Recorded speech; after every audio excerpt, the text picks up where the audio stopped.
So, picture this. In the middle of a cardiac crisis, a heart is beating dangerously, wildly fast. Having the right tool at the right moment can change everything. Today, we're taking a deep dive into one of those absolutely essential tools, Metoprolol. Here's our game plan. First, we'll look at the problem, a heart in overdrive. Then, we'll see exactly how Metoprolol steps in as the calming agent. We'll nail down the right time and place to use it, and maybe more importantly, when to proceed with caution. And finally, we'll walk through the user's manual for how to administer it safely.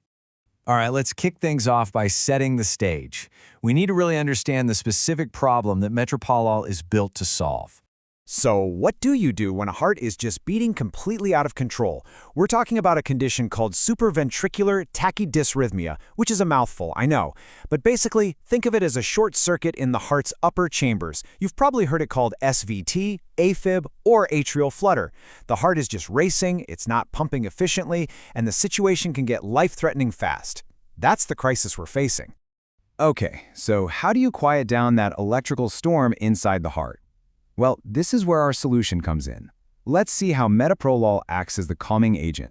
At its heart, no pun intended, metoprolol is a beta-blocking agent. Now, what does that actually mean? You can think of it as running interference. It literally gets in the way of all those adrenaline-like substances that are screaming at the heart to go faster and faster.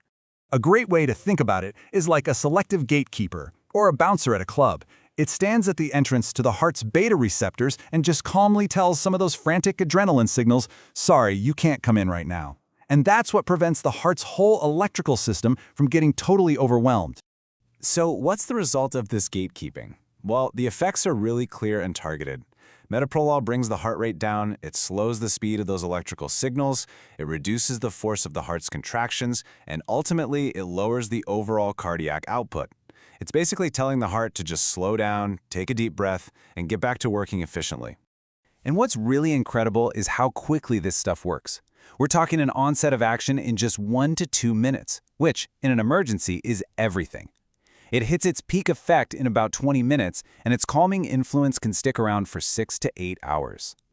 Knowing how it works is one thing, but knowing precisely when to use it, well, that's critical. So let's cover the key indications, the right time and the right place for Metoprolol. This is the drug's core mission right here. It's often used as a second-line agent to slow the heart rate in conditions like SVT, AFib, or A-flutter. It's also used for some heart attack patients to reduce the heart's workload, which can help limit damage from ischemia. That's just a lack of oxygen to the heart muscle. Okay, just as important as knowing when to use a powerful tool is knowing when to leave it in the box. And this is where we have to be extremely careful. So while we have our clear go signals, the contraindications, the no-go list, are just as critical. I mean, if the patient's heart is already beating too slowly, that's bradycardia, or if there's a serious electrical block, giving metoprolol could be a flat-out disaster. Same deal for patients who are hemodynamically unstable or those with reactive airway diseases like asthma. In these cases, it's an absolute do not use. And hey, even when you use it correctly, there are potential side effects. You'll notice the top 3 here. Bradycardia, AV conduction delays, and hypotension are really just logical extensions of what the drug is supposed to do. It's a very fine line between a therapeutic slowing and a dangerous one. So we know the what, the when, and the why not. Now let's get into the how. This is the practical user's manual for Metoprolol. For an adult IV administration, the protocol is super specific. You're going to give 5 milligrams, but the keyword here is slowly, over 5 minutes. Rushing this can cause serious problems. You can repeat that dose at 5-minute intervals if you have to, but the hard stop is a total of 15 milligrams. That's it. And here it is, a critical safety check. You have to make sure the patient's systolic blood pressure is above 120 before you give this drug. This is a non-negotiable safety parameter. The complexity doesn't stop there either. See, metoprolol doesn't exist in a vacuum. If a patient is also on something like a calcium channel blocker, the combined effect can dangerously amplify both bradycardia and hypotension. You've got to be aware of what other medications are in the mix. And this isn't just a minor thing. The warning is stark. Giving IV metoprolol at the same time as IV calcium channel blockers like verapamil or diltiazem can cause severe hypotension. This is one of those points you just have to burn into your memory.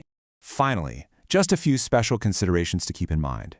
It can be used in pregnancy, but only under very strict guidance.